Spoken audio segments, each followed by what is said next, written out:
Hello. Hello, everyone. Welcome to our webinar. We are live. Many of you might know me or know of me. This is Mark Schaefer from my blog or from my books, but in my blog and the podcast I do with Brooke. But many of you might not know that I also have a position with B Squared Media. B Squared is a company that Brooke founded a few years ago, and I just had to get involved because I'm so excited and energized by how she has literally reimagined the whole field of customer care. So we're so excited to present some interesting new research for you today. As you'll see, I think there's going to be a very compelling discussion that will show why I think this is one of the most important issues in all of marketing today. Just one housekeeping issue. We will have some time at the end for questions. If you have some questions, please submit them in the chat box. I understand we already had some questions come into us through Twitter.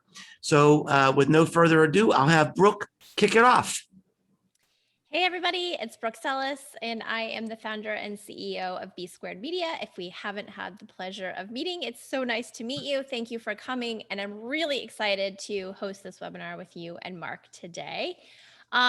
As you can see here on the screen, we do have an actual PDF of the report that we'll be talking about today, and that will be emailed to everybody after this webinar. So whatever email you signed up with for the webinar, that's where you will receive a recording of today's webinar as well as the PDF and a little ask from me to see if you want to chat about customer care in your own business. But without further ado, we will get started on what we're seeing after the pandemic in regards to customer care. And I'll pass it to Mark for that. Sorry. Oh. Well, as I've written quite a bit about, that we are really in an era of unintended consequences. There are so many things going on in the world we never could have predicted. And just think about everything going into the pandemic, we basically predicted wrong. Who could have imagined there'd be a surge in lumber sales, right? And coming out of the pandemic, we're going to be challenged again to try to get things right. Here are some of the things that we're going to be covering today that are specifically impacting customer care. The surge in e-commerce, the availability of work to handle this surge, just incredible supply chain disruptions, privacy trends and regulations, and this is resulting in an increase in disgruntled customers, and they're complaining a lot more. So, Brooke, let's go into the e-commerce surge. So, this has just been absolutely amazing, and I'm sure all of you know by now, many people here are marketing professionals, that one of the things that has been well documented is the ability to get these customer interactions online during the pandemic. And this has worked remarkably well. Companies have invested in technology. They've really sped things ahead.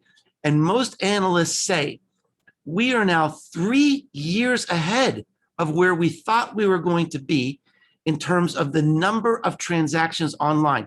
Some industries are 10 years ahead of where we thought they could be. This has been a global sort of phenomenon, but as you can see in this chart, particularly in North America, a McKinsey report shows that 80% of all customer interactions now are online, not over email, not over phone calls, they're online. So Brooke, go to the next. Now, one of the things that's been so interesting to me, so fascinating to study, is of all these behaviors that we're that have been changing during the pandemic, which of these are going to stick around? I think this is a really interesting chart. In April of last year, at the beginning of the pandemic, only a minority of marketing professionals thought this was going to change. And by August, just a few months later, there was an 89% increase. 89% are saying, yes, this is going to stick around. In fact, in this research, of all of the consumer trends that could be transcending the pandemic, this was the one that got the most votes in terms of what is going to stick around. Now, here's the big challenge. Now that we have all these customers online, what are we going to do with them? We've got some challenges. And the first one is we can't get enough people. So let's get into that a little bit more. I think this is a really interesting, really interesting chart. As I mentioned, I think the world surprised itself at how fast we were able to implement technology to get our customers online in this crisis. But it turns out really that technology was the easy part. The real success, the real thing that's going to provide opportunity in this world of the transactions going online is the people, is the bodies to fill the seats. It's not just bandwidth, it's also bodies to do the work. Next slide. Now, everyone has been reading about all of the problems getting jobs. If you've gone out to restaurants, if you've been fortunate enough to even fly through an airport recently, I did, half the stores are closed, half the restaurants are closed. One of the big problems, is getting enough people to fill the jobs. In April, just a few months ago, there were 9.3 million job vacancies in America. That was a record. Let's dig into a little bit more what is going on here. So think about what's happening. We've had this extraordinary surge in online transactions. Now, part of the deficit is we haven't had enough people to backfill. What's going on? Obviously, there's been a rise in positions. It's been difficult because of the competition. The jobs are paying more, right? Companies are desperate to attract employees. The pay is going up. There's also a mismatch in skills. If you look at the people we use, for example, for customer care at B Squared Media, these are experienced people. They have business savvy. You can't just go from a retail job or a hospitality job right into customer service. So there's a mismatch in skills. There's also been this interesting sort of reluctance to re-enter the workforce. I saw a post on Instagram last week. This lady said, I don't know whether to go back to work or to move to Italy and start over. Now, that might seem sort of humorous, but I think it also represents the reset of the pandemic. People are rethinking, what do I really want to do? And finally, very, very interesting, this comes from the US Labor Department. They showed that one of the interesting reasons why we're having this problem is that people are taking longer to assess which jobs they want to be in. If someone lost their job 5 years ago, they had to get a job right away because they had bills to pay. Now with the extended unemployment benefits, people are taking longer. They're trying to see, what jobs do we really want to be in? Now, here's the fallout. Remember what we've covered so far. Huge surge in e-commerce transactions. All 80% of our customers, they're online now. We don't have enough people in customer care, and predictably, there's been a problem. During the pandemic, about 75% of Americans have said service is worse.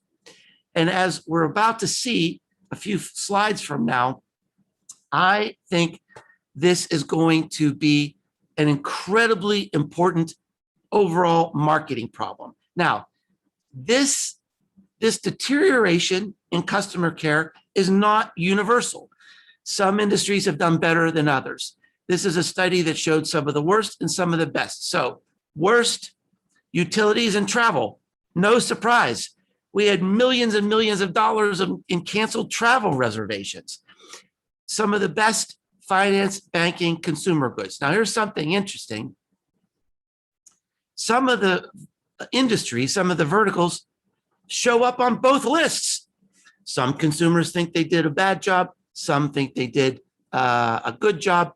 I think this really depends on regional issues. Something like utilities or transportation, for example. There could be big issues depending on the region where people are coming from.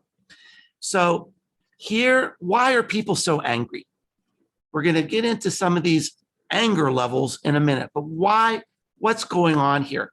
Here are the main reasons that people are frustrated. You can't talk to a real person. The average wait time is too long. Disney made the news last week that some of their customers had to wait 3 hours for customer care because they didn't have enough people to handle the surge at their resorts. So bad press for Disney. High average wait time, right? The agents, they're taking too long to resolve queries, not having the right expertise to solve the problems, and using scripts. So frustrating. Something I can't stand. Now, just what we thought. It couldn't get any worse. It got worse. 2021. What the heck is going on? Starting with the winter storms in Texas. Remember that? Supply chains disrupted. Then this big hunking ship gets stuck in the Suez Canal. Supply chain going crazy. And then it gets worse. The Qiantan port in China was shut down because of COVID. It's been shut down. This is going to cause disruptions for months. We're seeing a lot of these problems now in China. It's starting to trickle into the United States. So this has been already an extraordinary year. We were already suffering from supply chain crashes during the pandemic. What we saw is that these unpredictable surges in supply and demand, things were being jerked around. People were needing a lot of new things in the pandemic. It wreaked havoc with a lot of these just-in-time inventory models. We're always going to have geopolitical issues getting in the way. What's going on with 2021? Go back a little bit there, Brooke, if you can go back to that last one. And so, we had the Suez Canal, delays in China, the winter storms, and now what's in the news? Malware, right? A big pipeline was shut down. So sort of the bottom line on supply chain disruptions, I think abnormal is kind of the new normal. All right. Just a few ways this has shown up in customer care. 60 million people lost money due to trip cancellations. Are they going to be angry? They're going to be angry. Amazon complaints in the last 12 months have tripled. Complaints to the Federal Trade Commission last 12 months have doubled. So as I said, the unpredictable seems to be the normal now. All right, I'm going to turn this piece over to Brooke, since she is an expert in all stuff privacy. Hello. So yeah, privacy matters. I'm sure you've seen cookie apocalypse. As you've probably heard, Google is phasing out third-party cookies, which are really the little snippets of code that allow advertisers like B Squared Media to capture interest data. That's how we do like retargeting and remarketing. The good news is they have since changed their tune. They were going to remove cookies by January 2022. They have now extended that to 2023. And the reason being is because I think they realized that they were going to lose a lot of money themselves, right? It was never about consumer privacy. It was always about making more money. And I think when Google realized that, hey, this is going to cost us money too from advertisers, they changed their tune pretty quickly. So we are still going to lose those cookies. And I'm here to say that that's not necessarily a bad thing, because part of what we do through customer care is use that social intelligence that we receive through social listening and mining conversations to help us find first party interest data. So what are our customers or would be customers interested in? What are some of the groups that they belong to? These are things that you can use as part of customer care to help you once those third party cookies go away.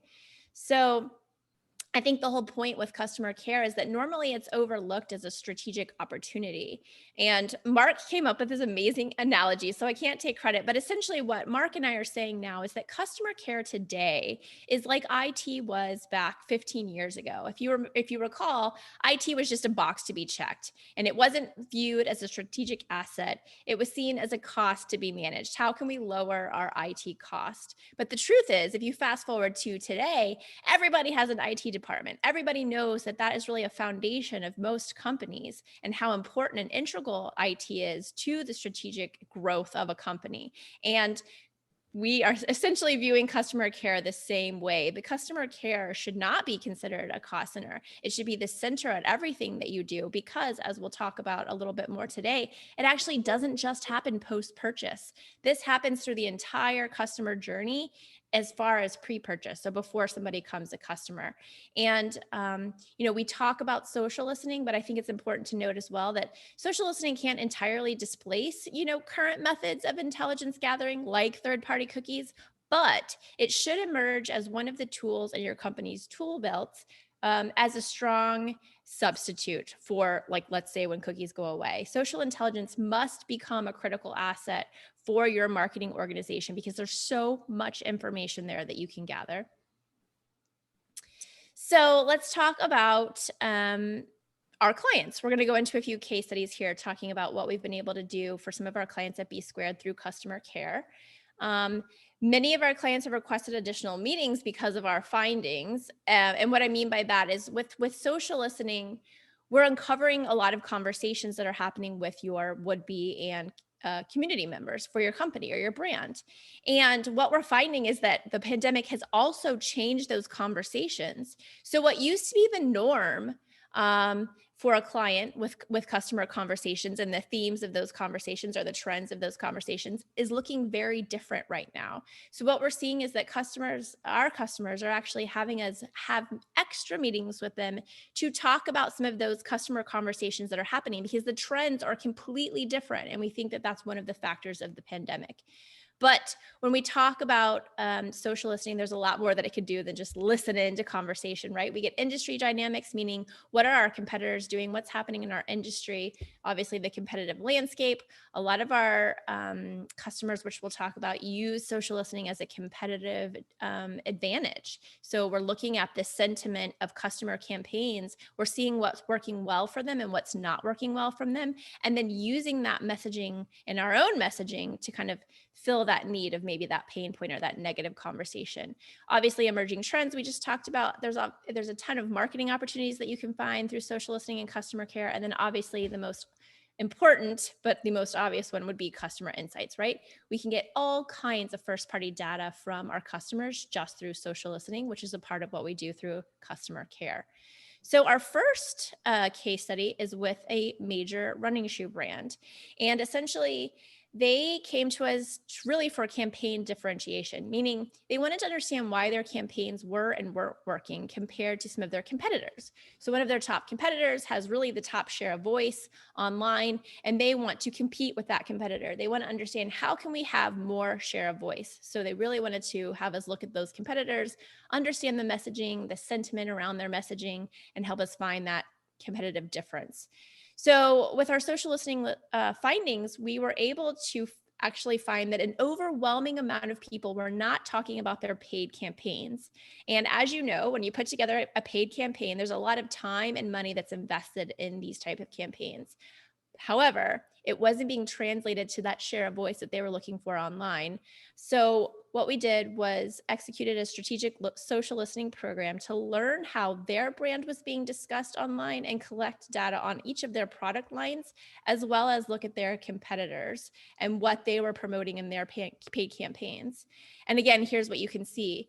The conversation around the paid campaigns was very small, had a very small life cycle online, but where there was a ton of conversation happening was around third-party resales. So not to get too in the weeds with you, but essentially there's people called sneakerheads and they love and collect sneakers.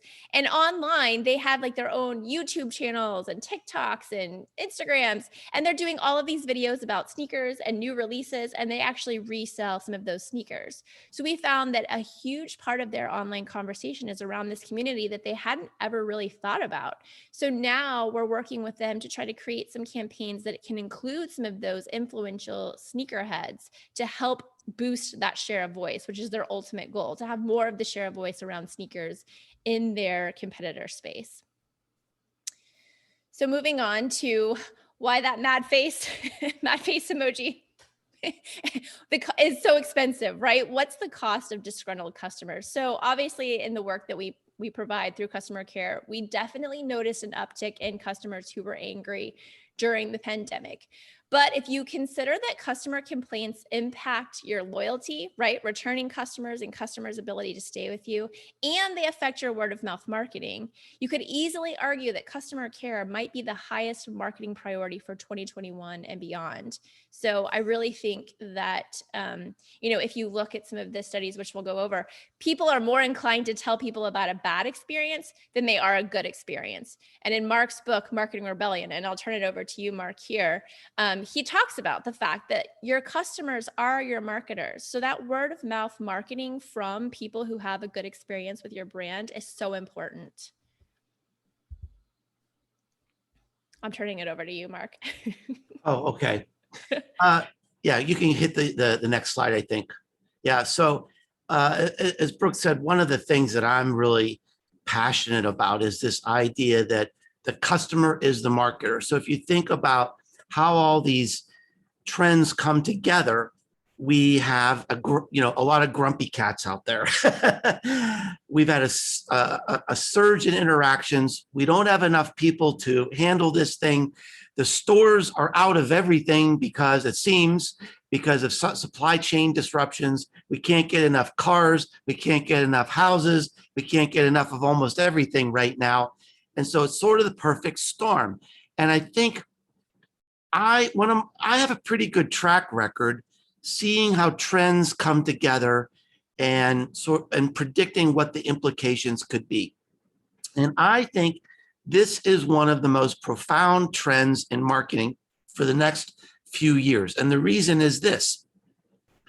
This is word of mouth marketing. The customer is the marketer.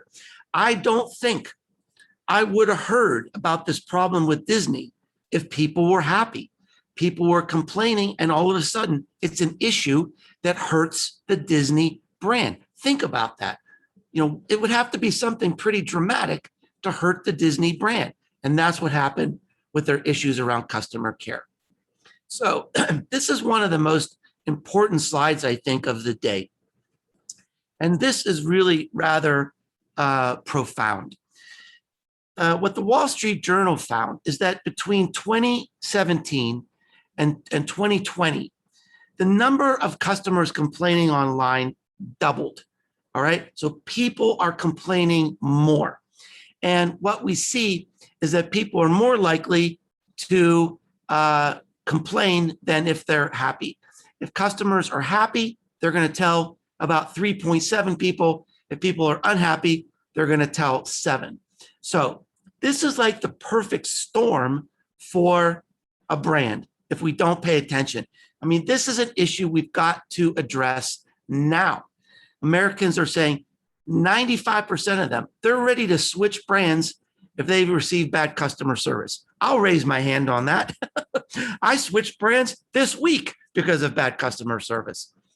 Studies show a 5% increase in customer retention. Brooke's going to talk a little bit about using customer service in a minute. She's going to be talking about using customer care. as a way to flip sentiment.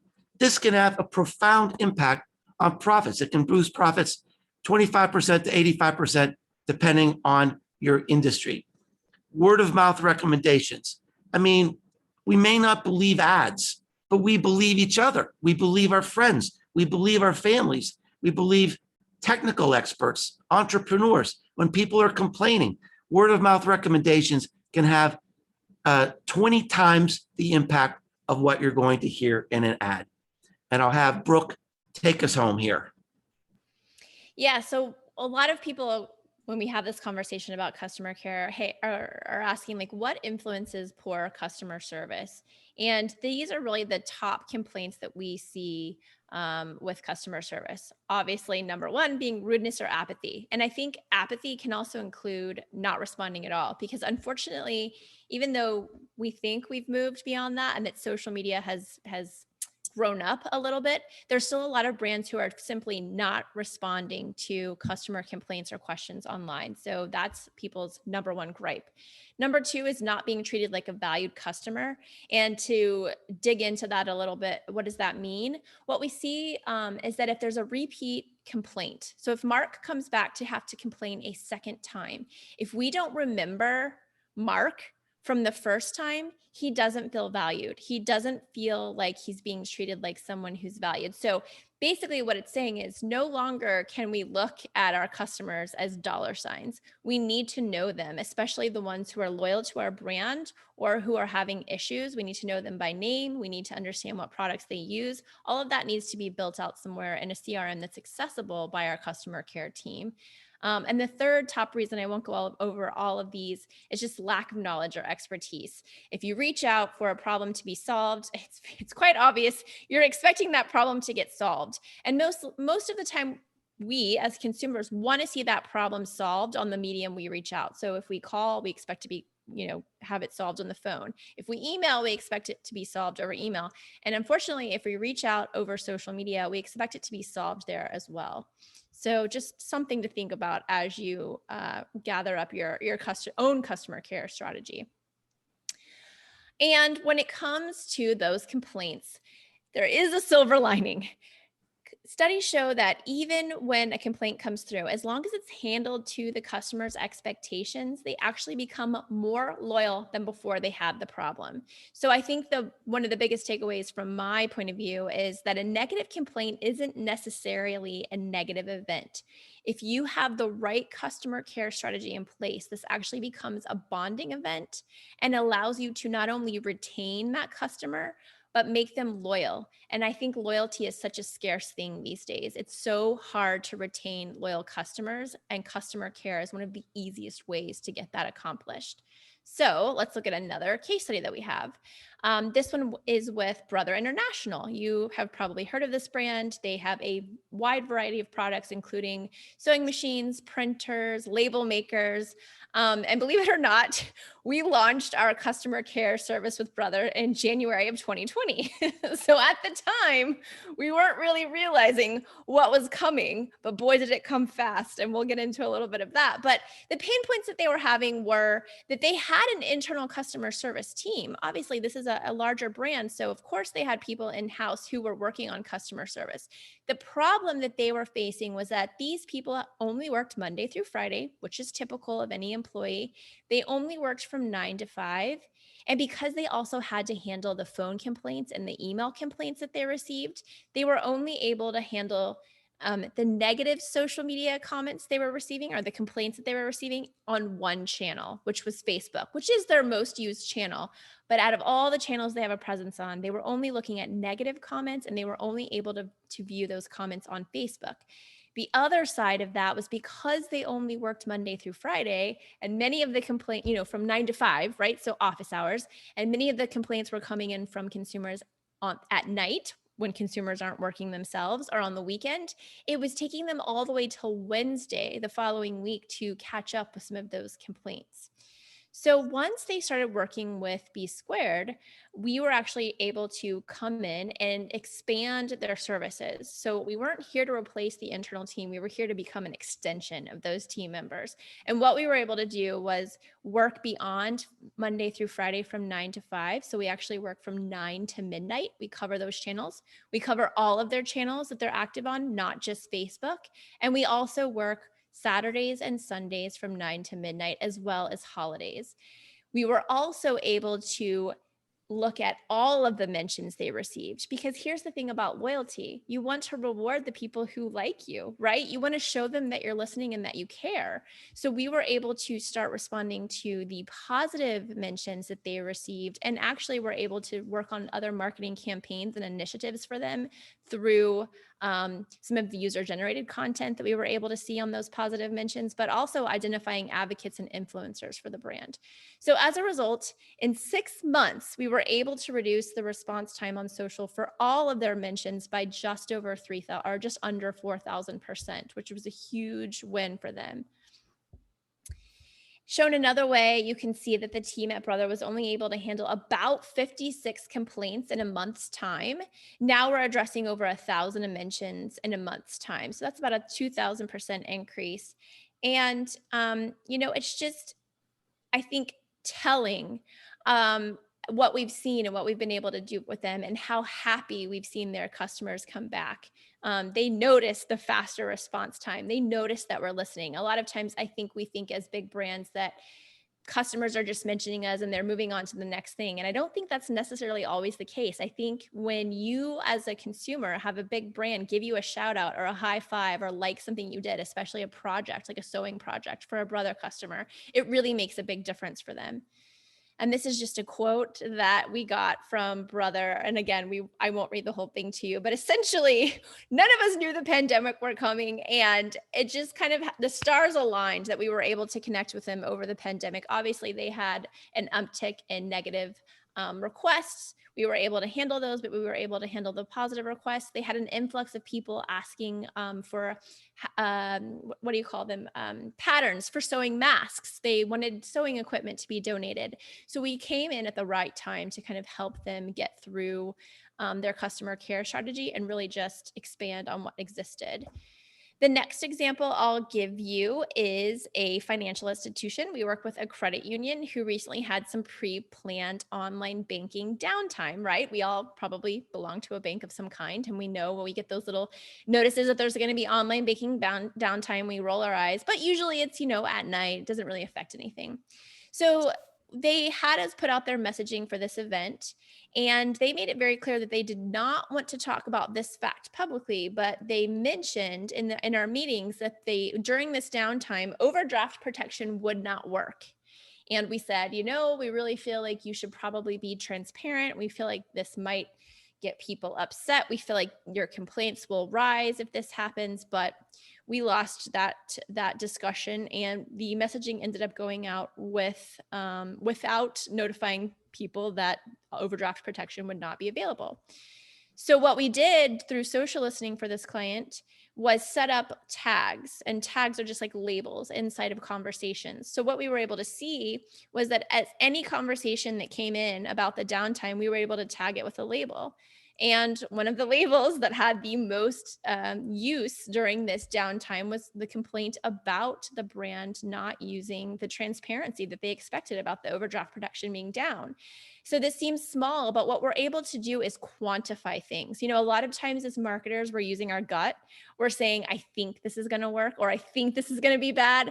But here we are taking some data, using some actual numbers and quantifying this for the client so that they really started to understand, okay, 80% of all of the complaints that we received during this downtime were specifically about overdraft protection. People were upset that the bank wasn't transparent. So now moving forward, we've had discussions go a little bit better about including transparency in some of the messaging. But I think the takeaway here is that we're not just using customer care to solve pain points. We're using it to help quantify data, to shape content marketing and messaging, to identify influencers and advocates, to help with campaign differentiation. It really helps a lot of different departments within one brand. Looking at the same client, we also used social listening to improve their services. So during COVID-19 and the pandemic, what we did was kind of understand the total negative sentiment that the client received by branch, which you can see kind of in that pinkish red. And then you can look at the digital banking branch excess negative sentiment by branch. So we saw that rise and fall throughout the pandemic, but we were able to, again, tag that messaging coming in, and then by each branch, tell the branch, hey, this is your customer's biggest pain point with your particular branch, which is invaluable information as long as they take it to make services better.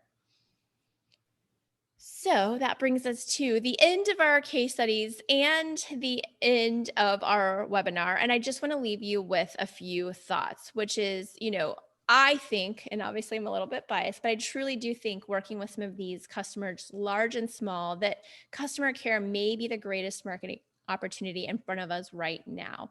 Essentially, you can do all kinds of things, which I talked about, but you can improve sentiment, you can improve word of mouth, you can increase your share of voice, you can fill that personalization and data void through social intelligence, collecting that first party data and information on your customers through conversation.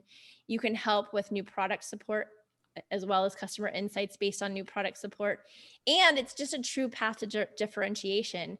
Mark famously has told this story before on our podcast, that he was talking to a certain brand about customer care, and they mentioned, like, why would we do that? We're doing just as good as everybody else. Why would we do better? Which was mind blowing, but it's true. I mean, this is how you're going to differentiate. If you want those loyal fans, if you want to improve profits, I think this is one of the ways to do it.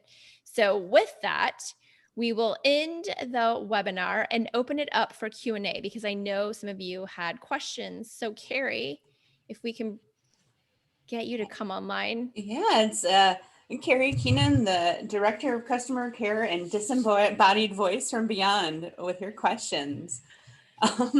I think our first question is probably the one that gets people confused the most, so we'll start with that one.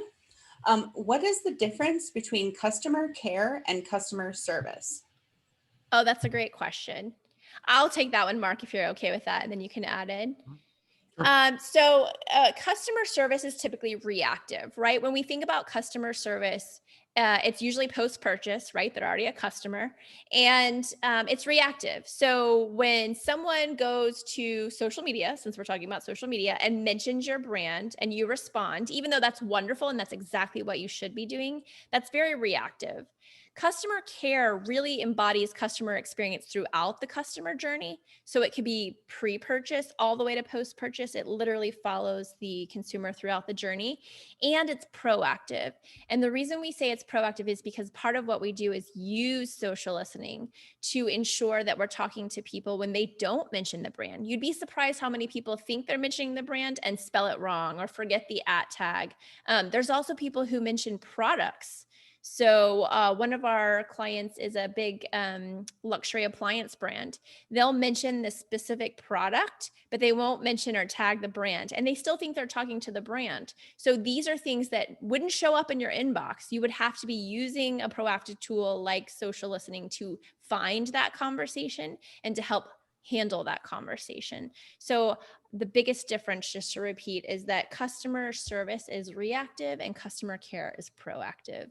Customer service is usually talking about post-purchase, and customer care is really about customer experience throughout the entire customer journey. Mark, did you want to add anything? No, it's good.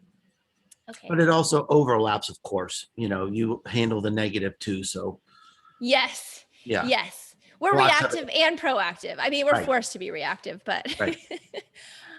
Carrie, any other questions? Yeah, we have actually quite a few. Okay. Question number 2 is, what social listening software do you use or recommend?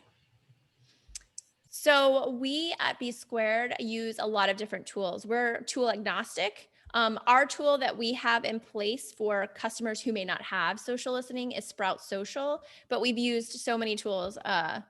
To name a few, Meltwater, Social Bakers, Khoros. There are so many customer listening tools or social listening tools out there. I think, if you're in the market for looking for one of those tools, my biggest thing is to find what are you trying to achieve with that social listening tool. Know that before you go into the demos that some of these tools provide, and then make them answer that. So like, hey tool, I'm trying to achieve XYZ with my listening. Can you show me in this demo how I would be able to achieve that? That would be my advice there. Mark, anything to add? Nope. Okay. And then we had one just come in the chat, so I'm going to go there while it's hot. What's the plan for all those brands who have simply given up on customer care? In a way, the post-pandemic era seems to have led some brands in like the healthcare industry to treat their customer even worse than before the pandemic. Isn't it another unintended consequence of this pandemic, and what could be done to fix it besides writing a terrible Google review? I think this is it's a good question. It's a really hard problem to solve, because what I'm seeing is a lot of businesses right now have such an incredible opportunity to make money because there are shortages of everything. Let's say cars, for example.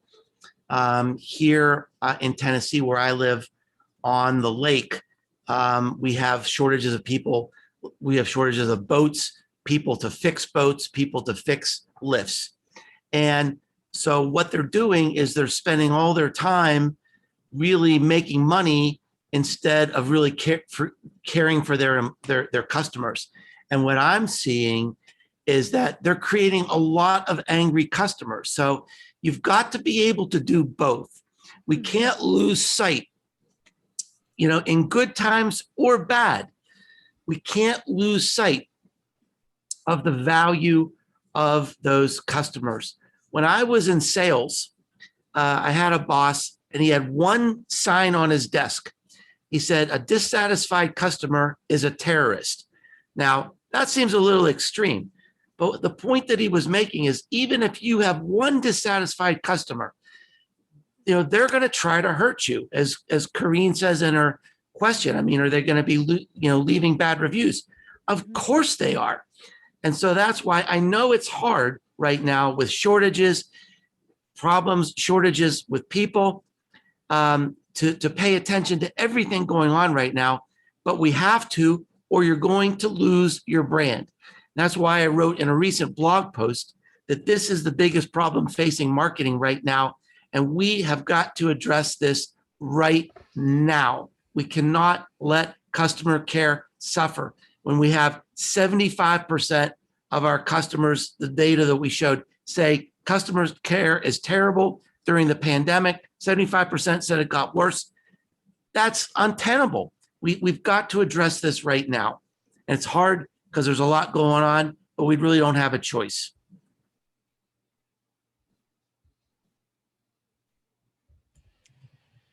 We'll hop into a short question that may have a long answer, but how can I make my customer care better? The short and easy answer is just do it. I think we've, given you all of the fodder today or the case for saying just get it done. But I think, on a basic level, let's say you're already doing it. I think taking it to that next level, as we saw in what's considered bad customer care, number 2 is not feeling like a valued customer. Make sure that your CRM or your social tool or whatever it is has some sort of social CRM component. And what I mean is when Mark, like I used Mark as an example, if Mark comes back to a complaint a second time, you should be able to see that in your dashboard so that you can say, I'm sorry, instead of saying, I'm sorry, Mark, you're having this problem. How can we help you? It's, hey, Mark, so sad to see you back again. I'm very sorry that you're having this problem again. You're showing Mark that you realize that this is, not just the first time that he's been around. So I think that's how to get better, right? It also documents all of those conversations. You start to get into like timestamps, which are important for time to resolution. But now we're going down like a whole other like tactical rabbit hole for customer care. But I think that CRM component, knowing who your customers are when they talk to you on social media, would be a huge improvement. Well, the short answer is hire B squared. They've got the technology, they've got the people, they've got the processes, they've solved all the problems that we've talked about today, and they're the best in the world. Oh, Excuse me while I live tweet that real quick. The next question is, have you found any companies that have made a practice of seeking out unhappy customers to help co-create process improvements? yes. I can think of one off the bat. So Sprout Social, who I mentioned, and Carrie, you might have to actually speak here. Sorry to pop quiz you out like that, but they're constantly reaching out when we have problems with the tools or things that we don't like or things that we need. The time to resolution thing that didn't exist in Sprout. We asked for it, we got it, and then Carrie. When I talked about tagging, kind of that labeling that we do for conversations, Carrie gave them a whole like mock-up schema of how tagging should be done in Sprout. And Carrie, do you want to tell the crowd what happened after like a year, 2 years of you asking for that? You know, to just shut me up, they actually created the changes in reporting. So I'm excited about it. Shout out to my tag crew, Courtney, who actually helped as well. Yeah, so I think they do a great job. Mark, any companies that you've seen? There's a lot of companies that do this, and if you want to learn more, I'd recommend the Hug Your Haters book by Jay Baer. Yes. I mean, that's a book that the whole book is about that. It's about, seeking out. I mean, a complaint is a gift, right? Because if they're complaining to you, they're not telling the whole world and all their neighbors.